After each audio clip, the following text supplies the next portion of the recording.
Charles Darwin died a believing Christian, yet his name became the banner for militant atheism.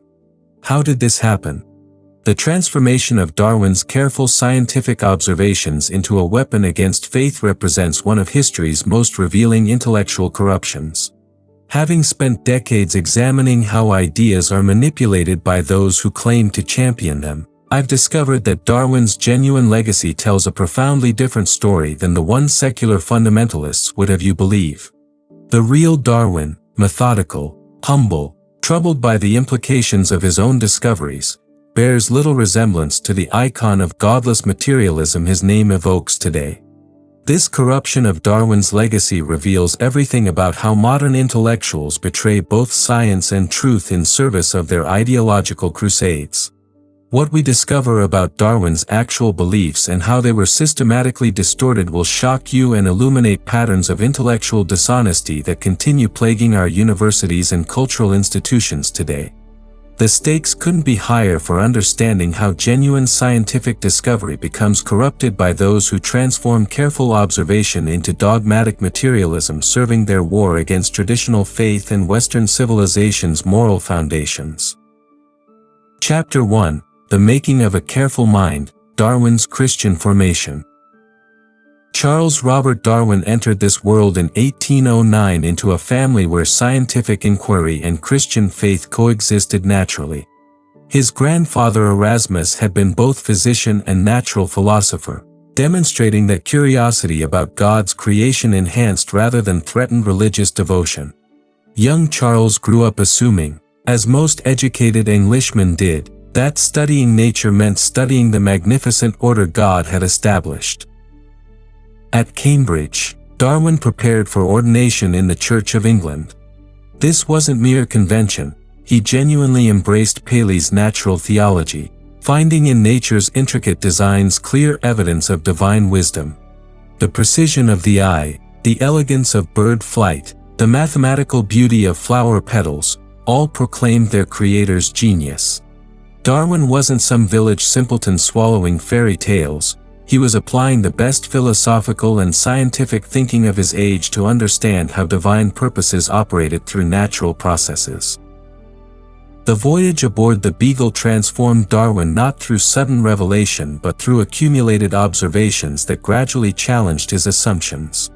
In the Galapagos, he encountered finches whose beaks varied precisely according to their food sources.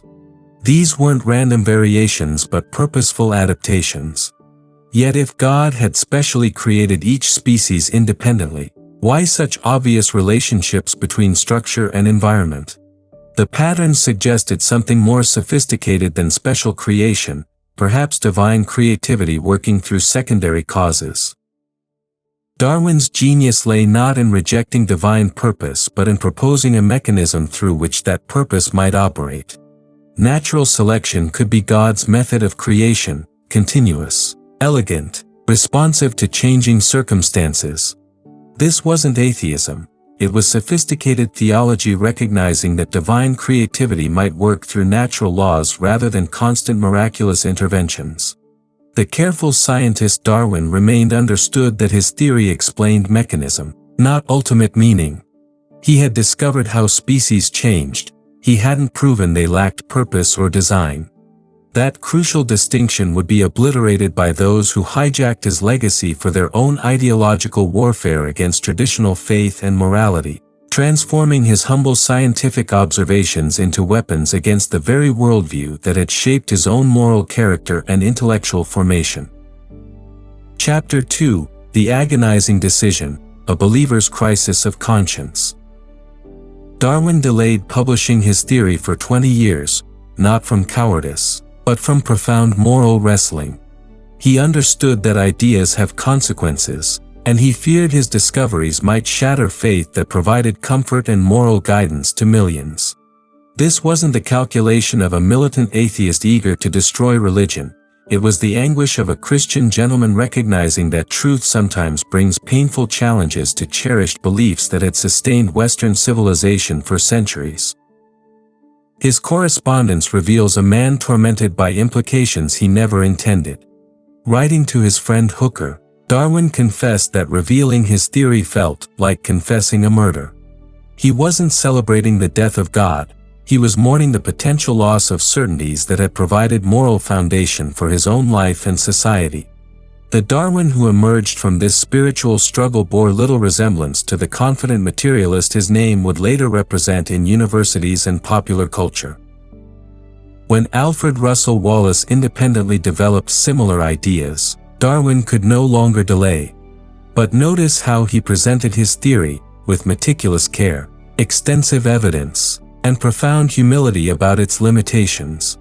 On the Origin of Species, reads like the work of a man hoping his theory might be wrong, not celebrating its revolutionary implications for traditional religious belief. Every page reveals scientific caution rather than ideological enthusiasm. Darwin explicitly avoided discussing human origins in his first great work, recognizing the explosive potential of applying evolutionary theory to mankind.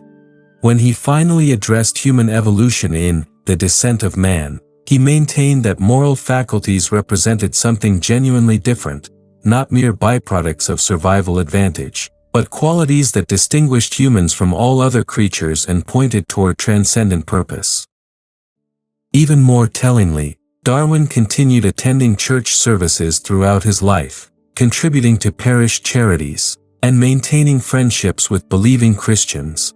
His wife Emma remained devoutly religious, and Darwin never attempted to convert her to skepticism. This wasn't the behavior of someone convinced that religion was harmful delusion requiring elimination, but rather someone wrestling honestly with faith challenges while maintaining respect for religious institutions and believing community. The real Darwin died uncertain about ultimate questions, having discovered important truths about biological processes while remaining humble about their deeper meaning. He would have been horrified by those who transformed his careful scientific observations into crude weapons against the faith that had shaped his own moral character and intellectual formation, turning his tentative hypotheses into dogmatic materialism serving ideological warfare against traditional Christianity and Western civilization's transcendent foundations. Chapter 3, The Hijacking begins, How Materialists Seized Darwin's Banner. The transformation of Darwin into an icon of atheism began even before his death, orchestrated by intellectuals who cared more about ideological victory than scientific truth. Thomas Huxley, Darwin's self-appointed bulldog, possessed neither Darwin's careful temperament nor his respect for religious sensibilities.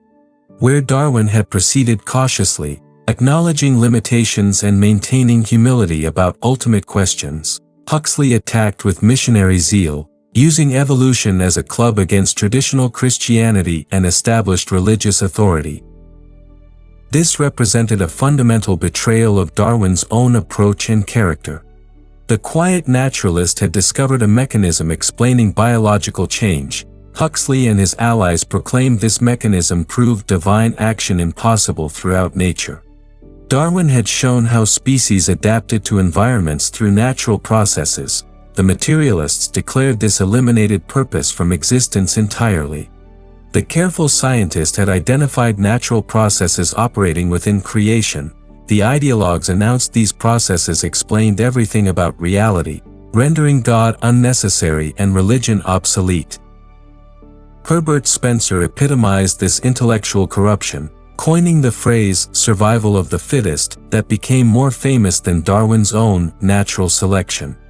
Spencer's social Darwinism had virtually nothing to do with Darwin's biological observations, yet it carried his name into realms the great naturalist had never intended to enter. Suddenly, evolution justified ruthless capitalism, racial theories, imperial expansion, and social policies that would have appalled the gentle man who had opposed slavery and supported liberal social reforms throughout his life. The real tragedy was how these intellectual hijackers ignored Darwin's own warnings about extending biological concepts beyond their proper domain. Darwin had specifically cautioned against applying natural selection mechanically to human society, understanding that moral considerations transcended mere survival advantages. But his name was attached to theories he had never endorsed, serving causes he would have rejected, justifying policies that contradicted his own humanitarian instincts and Christian-formed conscience. By the century's end, Darwinism meant something Darwin himself wouldn't have recognized: a comprehensive worldview reducing all existence to material forces, denying spiritual realities, justifying whatever served biological success, and proclaiming traditional morality and evolutionary vestige requiring elimination. The humble scientist's careful theory had become a secular religion more dogmatic than the Christianity it claimed to replace, wielded by true believers who tolerated no dissent from their materialist orthodoxy and used institutional power to suppress alternative interpretations of the evidence Darwin had discovered. Chapter 4: The Intellectual's Betrayal: When Science Becomes Ideology. The 20th century witnessed the complete transformation of evolutionary theory from scientific hypothesis into ideological weapon, wielded by intellectuals who betrayed both Darwin's spirit and genuine scientific inquiry. H.G. Wells, George Bernard Shaw, and their progressive allies proclaimed evolution proved human perfectibility through social engineering, a conclusion Darwin's theory neither supported nor implied, yet one that served their political ambitions for remaking society according to supposedly scientific principles. These intellectual giants, celebrated for their supposed rationality and humanitarian concerns, displayed remarkable irrationality when evolution supported their political prejudices. Wells used Darwinian language to justify racial hierarchies and eugenic programs that contradicted every principle Darwin had held about human dignity and worth. Shaw, the supposed humanitarian socialist, advocated exterminating unfit populations in the name of evolutionary progress. Their scientific socialism revealed itself as barbarism dressed in modern terminology, using Darwin's reputation to legitimize policies the gentle naturalist would have found horrifying. The Soviet Union provided the ultimate demonstration of where this intellectual corruption led when given political power. Communist ideologues proclaimed Darwinian materialism proved religion was social poison requiring elimination for human progress. They murdered millions in the name of creating scientifically perfect societies, claiming evolutionary theory justified their brutalities against traditional believers and institutions. Darwin's observations about finch beaks somehow warranted destroying churches, persecuting believers, and reconstructing human nature through terror and indoctrination. Meanwhile, Western intellectuals who had helped create this ideological monster maintained studied silence about its fruits. The same voices that had proclaimed evolution liberated humanity from religious superstition offered no protests when evolutionary materialism justified unprecedented cruelties against believers. Their commitment to Darwin's legacy apparently didn't extend to condemning its obvious corruptions when practiced by fellow materialists pursuing their shared goal of eliminating traditional religion from human society. Even more revealing was how these intellectual betrayers handled evidence contradicting their dogmas. When genetics revealed the stunning complexity of biological systems, when mathematics demonstrated the astronomical improbabilities involved in undirected evolution, when fossil discoveries failed to confirm predicted transitional forms, the response wasn't scientific curiosity but ideological protection. Darwin's supposed champions became more rigid than the religious authorities they had mocked, defending their version of evolutionary orthodoxy with inquisitorial fervor that would have embarrassed medieval theologians, proving that secular fundamentalism could be even more intolerant than religious fundamentalism.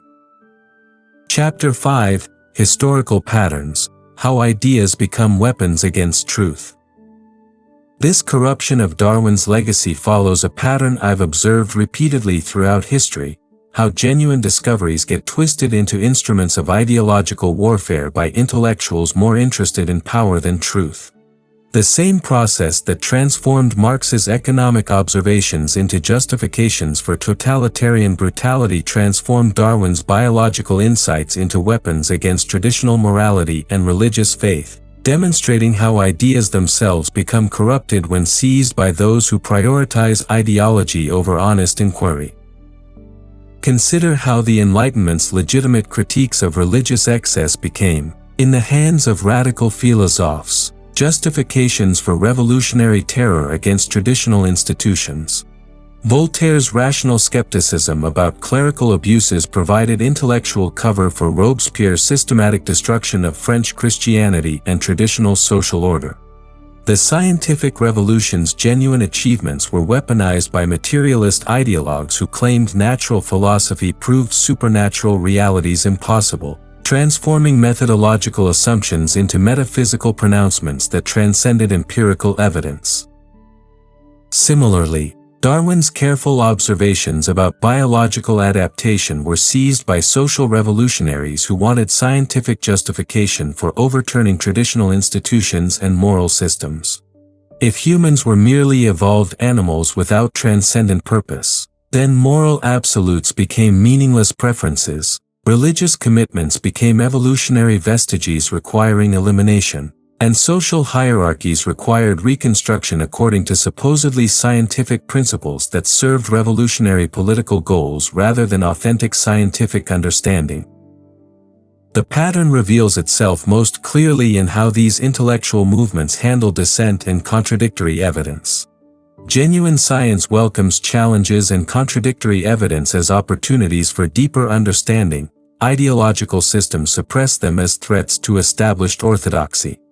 When biologists raised legitimate questions about neo-Darwinian mechanisms, when mathematicians calculated improbabilities in undirected evolution, when philosophers questioned materialist assumptions underlying evolutionary interpretations, the response wasn't engagement but excommunication from academic respectability.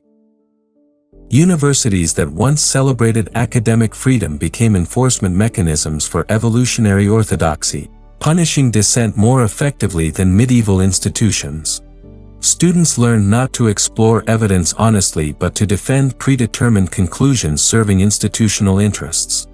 Scientists discovered that questioning dominant paradigms threatened careers more effectively than medieval heresy trials, creating intellectual prisons more confining than the religious authorities they had displaced.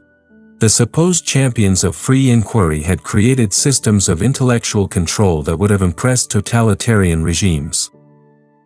This historical pattern suggests that the problem isn't science itself but the human tendency to transform partial truths into total worldviews, then use those worldviews to justify whatever serves institutional interests and ideological commitments. Darwin's fate illustrates how even the most careful scientific work can be corrupted when seized by intellectuals who prize ideological victory over truth, demonstrating eternal vigilance required to preserve both scientific integrity and intellectual freedom from those who would corrupt both for political purposes. Chapter 6: Providence and Pattern: The Deeper Meaning of Scientific Discovery. The corruption of Darwin's legacy reveals something profound about how providence works through human discovery, even when that discovery is misused by those who claim to champion it. From a Christian perspective, scientific investigation represents exploration of God's creation, uncovering the magnificent order underlying natural processes that reveals divine wisdom and creativity. Darwin's insights into biological adaptation revealed not chaos but deeper design, mechanisms through which divine creativity operates across time, demonstrating that natural laws themselves reflect transcendent intelligence and purpose. The tragedy isn't that Darwin discovered evolution, it's that materialist ideologues hijacked his discoveries to deny the very transcendent purpose his work actually revealed when properly understood. Natural selection demonstrates exquisite fine-tuning, not random chance operating in purposeless universe. The mathematical precision required for life's emergence and development points toward intelligence, not accident. Darwin had uncovered another layer of created order, not disproven divine action or eliminated purpose from nature. His work revealed how God's creativity operates through secondary causes, enriching rather than threatening authentic religious understanding. Consider the remarkable coordination required for evolution to produce consciousness capable of understanding evolution itself, a fact that should inspire wonder rather than materialist conclusions. Mindless matter supposedly organized itself into minds capable of comprehending their own organization and discovering mathematical laws governing natural processes. Purposeless processes allegedly created beings who discover purpose throughout nature and seek meaning in exploring their own origins. Accidental chemicals somehow generated entities who find profound significance in understanding their supposedly accidental emergence and development. Such conclusions require more faith than traditional Christian doctrine ever demanded from believers. The materialist creed that sees Darwin's name represents not scientific rationality but philosophical choice, a decision to interpret evidence according to predetermined assumptions about reality's ultimate nature that transcend empirical observation. When intellectuals proclaim that science has eliminated God from explanations of natural phenomena, they're making metaphysical pronouncements that go far beyond what scientific evidence actually supports or requires. The historical irony is profound. Those who claimed Darwin proved divine action impossible have spent decades discovering just how impossible undirected evolution actually appears when examined carefully. The more we learn about biological complexity, genetic information systems, cellular machinery, and molecular processes, the more obvious it becomes that purely materialist explanations strain credibility beyond reasonable limits. Each new discovery reveals additional layers of sophisticated organization that points toward transcendent intelligence rather than undirected material forces. Perhaps Providence intended Darwin's discoveries to purify rather than destroy religious faith, stripping away naive anthropomorphisms while revealing grander vistas of divine creativity operating through secondary causes across cosmic timescales. The corruption of his legacy by materialist ideologues doesn't invalidate the deeper theological significance of understanding how God's creativity operates through natural processes that reflect divine wisdom, purpose, and design at levels Darwin himself could never have imagined when he first observed those finches in the Galapagos Islands. Chapter 7, Lessons for Today, Reclaiming Science from Ideological Corruption. The Darwin controversy offers crucial lessons for contemporary Americans facing similar intellectual corruptions in our universities, media, and cultural institutions. Just as evolutionary theory was weaponized against traditional faith and morality by intellectuals who prioritized ideology over truth, today's scientific establishments increasingly function as enforcement mechanisms for progressive orthodoxies that transcend legitimate scientific inquiry and serve political rather than truth-seeking purposes. We see the same patterns everywhere. Genuine research gets buried when it contradicts preferred narratives about climate, gender, race, or social policy. Dissenting scientists face professional ostracism and career destruction. Complex questions get reduced to simplistic ideological slogans that serve political movements rather than advancing human understanding. The corruption that transformed Darwin's careful observations into materialist propaganda continues operating throughout American academic and cultural institutions, demonstrating that intellectual corruption is a permanent threat requiring constant vigilance and resistance. The solution isn't rejecting scientific investigation but reclaiming it from ideological capture by those who use scientific authority to advance political agendas. American Christians must engage science enthusiastically while rejecting the philosophical materialism that often accompanies scientific claims in universities and popular culture. We can celebrate genetic discoveries while questioning genetic determinism, appreciate neuroscience while defending human dignity and free will, support environmental research while rejecting pantheistic nature worship that treats creation as divine rather than recognizing it as divine handiwork pointing toward its creator. Darwin himself provides a model for this approach, someone who pursued truth carefully while maintaining humility about ultimate questions that transcend empirical investigation. His genuine legacy lies not in the materialist worldview attached to his name by ideological hijackers but in his demonstration that patient observation and honest inquiry can coexist with respect for transcendent realities beyond empirical measurement. Contemporary scientists can follow his example by distinguishing between legitimate scientific content and illegitimate philosophical interpretations imposed by materialist ideology. American educational institutions need reformation that separates legitimate scientific content from ideological interpretation designed to undermine traditional values and religious faith. Students should learn about evolutionary mechanisms while understanding their limitations and proper scope. Study genetic research while appreciating human uniqueness and transcendent purpose. Explore natural processes while recognizing their deeper design and meaning that points beyond material causation toward divine creativity and purpose. The cultural battle over Darwin's legacy ultimately concerns whether American civilization will be guided by transcendent truths that acknowledge both natural and supernatural realities, or reduced to materialist ideologies that deny meaning beyond chemical interactions and biological processes.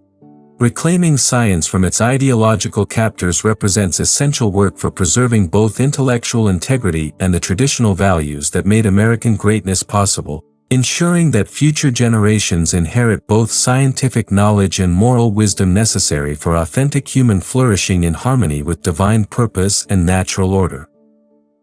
Conclusion. Darwin died as he had lived, a careful observer troubled by the implications of his own discoveries, maintaining respect for the Christian faith that had formed his character and guided his moral development. The transformation of his name into a weapon against religion represents one of history's most successful intellectual corruptions, revealing how ideas get hijacked by those claiming to defend them while actually serving ideological agendas that contradict their original meaning and purpose. Today's Americans face similar challenges as scientific institutions serve ideological rather than truth-seeking purposes, using scientific authority to advance political movements that undermine traditional values and religious faith. Darwin's real legacy calls us to pursue knowledge honestly while maintaining humility about ultimate questions that transcend empirical investigation, recognizing that authentic science reveals divine wisdom rather than eliminating divine purpose from creation. The choice between careful science respecting transcendent realities and dogmatic materialism denying them will determine whether American civilization preserves both intellectual freedom and moral foundations necessary for genuine human flourishing in harmony with divine purpose and natural order revealed through both revelation and scientific discovery.